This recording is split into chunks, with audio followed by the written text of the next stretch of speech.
Hello, कैसे हैं आप लोग। पूरा उम्मीद और विश्वास कि आप लोग मस्त होंगे और आप अपनी बेहतर पढ़ाई में लगे हुए होंगे। मेरे भाई, आज की इस सेशन में हम लोग ऐसे प्रश्नों को करने वाले हैं जो आपकी परीक्षा में बार बार रिपीट होता है। Most important, most top 20 questions हम लोग देखने वाले हैं जो कि परीक्षाओं में लगातार पूछे जाते हैं आपके एग्जाम में, है ना। तो आइए स्टार्ट करते हैं। देखिएगा, आपके सामने में एक प्यारा सा मोटिवेशन आपके सामने में लाए हैं। लिखा हुआ है मेरे भाई, लिखा हुआ है, अगर जीवन में सफल होना है तो इन 5 बातों को जो है दिमाग से निकाल दें। मतलब इनको कचरे के डब्बे में डाल देना है। इन बातों का कोई अर्थ नहीं है, क्योंकि एग्जाम आपका जो है मात्र और मात्र 30 से 40 दिन मात्र बचा हुआ है। और फिर भी अगर आप कुछ ना कुछ बहाना निकाल रहे हैं तो फिर इन सभी चीजों का कोई मतलब नहीं रह जाता है। पहला लिखा है कि मुझसे नहीं होगा। भाई ये तो बिल्कुल एकदम कचरे वाली बात बोल रहे हो। दूसरा नंबर बोलता है लोग क्या कहेंगे, लोग से कोई मतलब नहीं है। तीसरा बोला जा रहा है कि मेरा मूड नहीं है। आज मूड नहीं हुआ ना तो जिंदगी भर रोते रह जाएगा, जीवन में याद रख लेना, ठीक है। उसके बाद चौथा नंबर पॉइंट लिखा हुआ है कि मेरी किस्मत कुछ खराब नहीं है। भाई किस्मत खराब है मतलब इसका क्या लॉजिक बनता है, इसका कोई तात्पर्य ही नहीं रहता है। उसके बाद अगर 5वां पॉइंट देखें तो 5वां में बोला जा रहा है कि मेरे पास टाइम नहीं है। प्रीत तोरा के टाइम नहीं है, सबके पास तो 24 घंटा ना समय रहता है। मेरे पास भी 24 घंटा समय है, आपके पास भी 24 घंटा का समय है। या कोई करोड़पति है, उसके पास भी 24 घंटा समय है। या कोई बिहार बोर्ड में टॉपर स्टूडेंट है, उसके पास भी 24 घंटा का समय है। फिर जो वो कर सकता है आप क्यों नहीं कर सकते हैं, आप भी कर सकते हैं। आइए अब हम लोग स्टार्ट करते हैं टॉप 20 VBI फिजिक्स का टॉप 20 VBI क्वेश्चंस जो आपके पेपर में लगातार बार बार रिपीट होते हैं और ऐसे प्रश्नों की संभावना जो है आपके पेपर में छपने की 100% संभावनाएं होती है। आइए देखते हैं एक एक क्वेश्चन करके। सबसे पहला सवाल ये रहा आपके सामने में। सवाल नंबर पहला क्या बोला जा रहा है मेरे भाई, ध्यान से देखिएगा। सवाल नंबर पहला बोला जा रहा है कि आवेश क्या है। सबसे पहला सवाल, आवेश क्या है, व्हाट इज चार्ज, इसके बारे में आपको ध्यान रखना है। दूसरा नंबर क्वेश्चन बोला जा रहा है कि विद्युत आवेश के जो है 2 मौलिक गुणों को लिखना है। 2 मौलिक गुणों को लिखना है आवेश का, ठीक है। तो विद्युत आवेश से रिलेटेड चीजें आपको ये सारे पॉइंट ध्यान में रखना है। उसके बाद नेक्स्ट क्वेश्चन की बात करें मेरे भाई, नेक्स्ट क्वेश्चन नंबर 3 क्या बोला जा रहा है, आवेश का क्वांटमीकरण क्या है। आप आवेश का क्वांटमीकरण सिद्धांत पढ़े हैं, तो आवेश का क्वांटमीकरण सिद्धांत क्या है, उसका जो है क्या होता है मैथमेटिकल फॉर्मूला आप अगर पढ़े हैं तो Q बराबर होता है +-NE। अगर आप पढ़े हैं तो आपको ये चीजें ध्यान में होगी, है ना। तो तीसरा नंबर क्वेश्चन हो गया आवेश का क्वांटमीकरण। नेक्स्ट क्वेश्चन है मेरे भाई, नेक्स्ट क्वेश्चन लिखा है आवेश संरक्षण का सिद्धांत क्या है। आवेश संरक्षण का सिद्धांत क्या होता है ये भी आप लोगों को ध्यान में रखना है। ये सारा का सारा जो है ना शॉर्ट आंसर टाइप क्वेश्चन है, शॉर्ट क्वेश्चन आपको, जो कि आपको कितने मार्क्स देकर जाएंगे, 2 मार्क्स या 3 मार्क्स देकर के जाएंगे, ठीक है। चलिए अगला सवाल देखिएगा, 5 नंबर सवाल मेरे भाई, कूलॉम का नियम क्या है। कूलॉम का नियम, और उसका अगर आपको फॉर्मूला पता है F बराबर क्या निकलता है तो आप वो फॉर्मूला भी लिख देंगे तो और भी ज्यादा बेटर हो जाएगा। लॉजिक क्लियर है। आइए अगले सवाल को देखते हैं। सवाल नंबर नेक्स्ट देखिए क्या बोला जा रहा है मेरे भाई। नेक्स्ट सवाल बोला जा रहा है 6 नंबर सवाल, कूलॉम के नियम की जो है सीमाएं को लिखें। कूलॉम की नियम का जो सीमा है उस सीमाओं को भी आपको ध्यान में रखना होगा। नेक्स्ट प्रश्न बोला जा रहा है कि परावैद्युत शक्ति एवं आपेक्षिक परावैद्युतांक को परिभाषित करें। ये क्वेश्चंस बहुत बार रिपीट हो चुका है। कभी आपको पूछ लिए जाते हैं कि आपेक्षिक परावैद्युतांक किसे कहते हैं, तो आप इसको भी ध्यान में रखोगे। यहां से भी आपका बहुत ज्यादा इंपॉर्टेंट क्वेश्चन है। ये सारा क्वेश्चंस आपके एग्जाम में कई बार रिपीट हो चुके हैं। अगला प्रश्न क्या बोला जा रहा है कि आवेश का आयतन घनत्व की परिभाषा दें, इसका एसआई मात्रक को भी लिखें। देखिए इस तरीके से प्रश्न पूछा जाता है और नंबर डिवाइड कर देता है।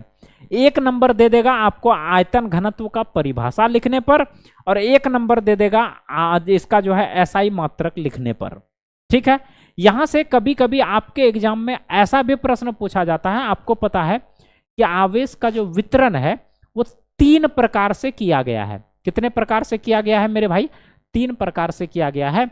एक को बोलते हैं रैखिक वितरण, दूसरा बोलते हैं पृष्ठीय वितरण, और तीसरा जो है उसका वॉल्यूम सरफेस आयतनिक वितरण जो होता है वॉल्यूम पे जो उसका वितरित होता है। ठीक है, तो इन तीनों को भी आपको ध्यान में रखना होता है, साथ ही साथ उसका फॉर्मूला और जो है एसआई मात्रक भी आपको ध्यान में रखना है। बढ़ते हैं अगले प्रश्न को देखते हैं मेरे भाई। अगला देखिएगा, अगला लिखा हुआ है नंबर 9 नंबर में। देखिए क्वेश्चन क्या लिखा हुआ है मेरे भाई। सवाल नंबर 9 लिखा हुआ है कि विद्युत क्षेत्र क्या है तथा विद्युत क्षेत्र की तीव्रता क्या है।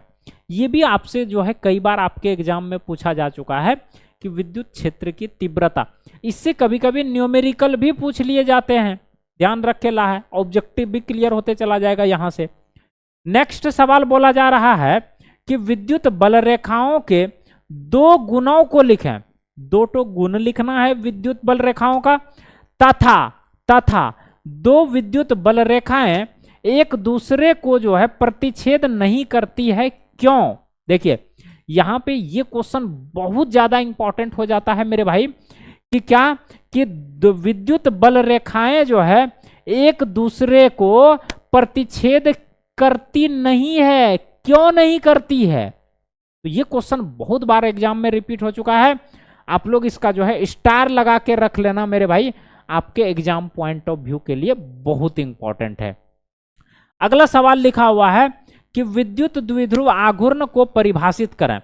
विद्युत द्विध्रुव भी पूछा जाता है, ज्यादातर तो ये पूछा जाता है कि विद्युत द्विध्रुव आघूर्ण से आप क्या समझते हैं। साथ ही साथ इसका जो है एसआई मात्रक आपसे पूछ लिए जाते हैं। एसआई मात्रक और सूत्र दोनों ध्यान में रखना है। साथ ही साथ आपको जो है मेरे भाई सूत्र भी इसमें जो है ध्यान में रखना है। आपके एग्जाम में, आपकी पेपर में कभी भी कुछ भी पूछा जा सकता है। उसके बाद सवाल नंबर नेक्स्ट की बात करें मेरे दोस्त। सवाल नंबर नेक्स्ट आपके सामने में बोला जा रहा है कि किसी सतह से गुजरने वाला विद्युतीय फ्लक्स। देखिए विद्युतीय फ्लक्स का परिभाषा लिखना है।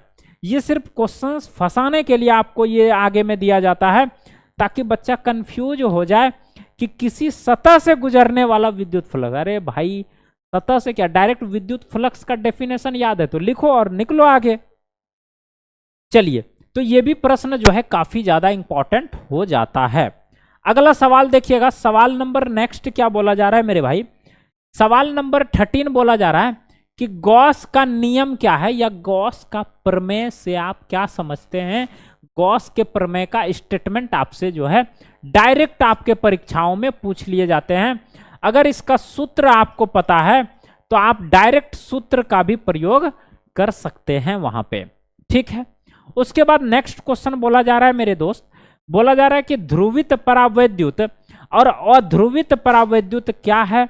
देखिए यहां पे 2 क्वेश्चन आपके सामने में आएगा। अगर आप एक क्वेश्चन को याद करते हो तो उसके साथ साथ 2 क्वेश्चन फाइनल हो जाता है। अगर ध्रुवित परावैद्युत किसे कहते हैं पूछ दिया तो एक क्वेश्चन तो ये हो गया। दूसरा क्वेश्चन अध्रुवित परावैद्युत क्या है ये पूछेगा और 2 नंबर देगा तो वहां से भी हो जाएगा। दोनों के बारे में दोनों के बारे में कभी कभी क्या करता है मेरे भाई, अंतर पूछ लिया जाता है। क्या पूछ लिया जाता है? दोनों के बारे में कभी कभी जो है अंतर आपसे पूछ लिए जाते हैं, तो दोनों यहां से भी कंप्लीट हो जाएगा। नेक्स्ट क्वेश्चन बोला जा रहा है कि विद्युत विभव क्या है। देखिए विभव पूछा जा रहा है और विभव तथा विद्युत क्षेत्र के बीच में जो है क्या संबंध होता है वो भी आपसे पूछा जा रहा है। आपको पता है कि E बराबर क्या होता है मेरे भाई, -dV/dx होता है। तो ये रिलेशन जो पूछा जाता है ना बहुत इंपॉर्टेंट हो जाता है। ये रिलेशन आप लोग इसको जो है ध्यान में रखना है। क्योंकि ये रिलेशन से रिलेटेड प्रश्न जो है आपके एग्जाम में बहुत बार बन चुका है। ठीक है, उसके बाद बात करते हैं 16 नंबर सवाल। 16 नंबर सवाल बोला जा रहा है मेरे भाई, वायुमंडलीय उदासीन नहीं है, व्याख्या करें क्यों। जो वायुमंडल है मेरे भाई, वायुमंडल उदासीन नहीं होता है, आपको पता होता है, इसकी व्याख्या करना है कि क्यों नहीं होता है। तो ये भी प्रश्न आपके एग्जाम में देखने को मिल सकते हैं। उसके बाद नेक्स्ट हम बात करें 17 नंबर क्वेश्चन की। 17 नंबर क्वेश्चन क्या बोला जा रहा है मेरे भाई, 17 नंबर बोला जा रहा है कि स्थिर वैद्युत परिरक्षण क्या है, इसका प्रायोगिक उदाहरण दें। ये भी प्रश्न आपके एग्जाम पॉइंट ऑफ व्यू के लिए बहुत ज्यादा इंपॉर्टेंट होता है। नेक्स्ट क्वेश्चन देखें, नेक्स्ट क्वेश्चन 18 नंबर क्या बोला जा रहा है, परावैद्युत सामर्थ्य। ये क्वेश्चन में मेरे भाई स्टार लगाकर जरूर इसको फाइनल करके जाओगे, क्योंकि बहुत ज्यादा इंपॉर्टेंट है। परावैद्युत सामर्थ्य से रिलेटेड आप क्वेश्चन बैंक भी देखोगे तो आपको क्वेश्चन पूछा गया है, और परावैद्युत भंजन क्या है ये भी आपको क्वेश्चन जो है देखने को मिलता है। इसी प्रकार से नेक्स्ट क्वेश्चन की बात करें, नेक्स्ट क्वेश्चन बोला जा रहा है, चालक की जो है धारिता से आप क्या समझते हैं। आपको पता है चालक की धारिता, आपको पता है ना कि Q सीधा समानुपाती होता है V के साथ, और Q बराबर C भी होता है। यहां से अगर C फ्री करेंगे तो Q अपॉन V निकल कर आ जाता है। तो ये हमारा चालक की धारिता का सूत्र हो जाता है।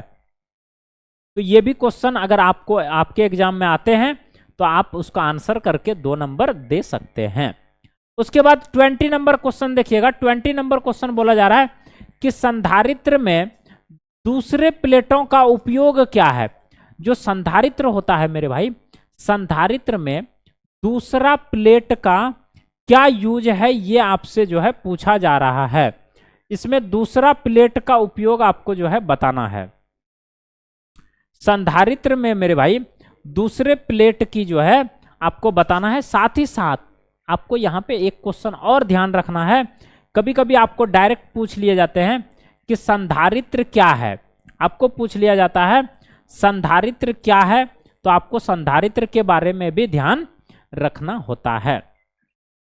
तो ये सारा का सारा चैप्टर 1 का था। और एक क्वेश्चन और रह गया मेरे भाई, 21 नंबर क्वेश्चन आप देख लीजिए। यहां पे आप देख पा रहे होंगे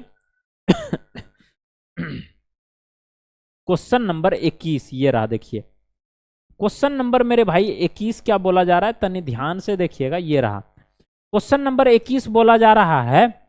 21 नंबर क्वेश्चन बोला जा रहा है कि किन्हीं 2 कारकों का नाम बताइए। कोई भी 2 ऐसे कारक का नाम बताना है जिनसे क्या होता है, चालक की धारिता, जो चालक की धारिता है मेरे भाई वो प्रभावित होती है। मतलब कोई भी 2 ऐसे कारण बताना है आप लोगों को जिनसे चालक की धारिता क्या होती है, प्रभावित होती है। ठीक है, तो ये पूरा का पूरा मेरे भाई किसका था, चैप्टर नंबर 1 का क्वेश्चन था। चैप्टर नंबर 1 का सारा VVI क्वेश्चन था। ये पूरा का पूरा क्वेश्चन हम लोगों ने जो है कंप्लीट कर चुके हैं। अब बढ़ते हैं थोड़ा सा, देखिए अब आप लोगों की जानकारी के लिए हम बता दें, ये हमारा चैप्टर नंबर 1 का पूरा फिजिक्स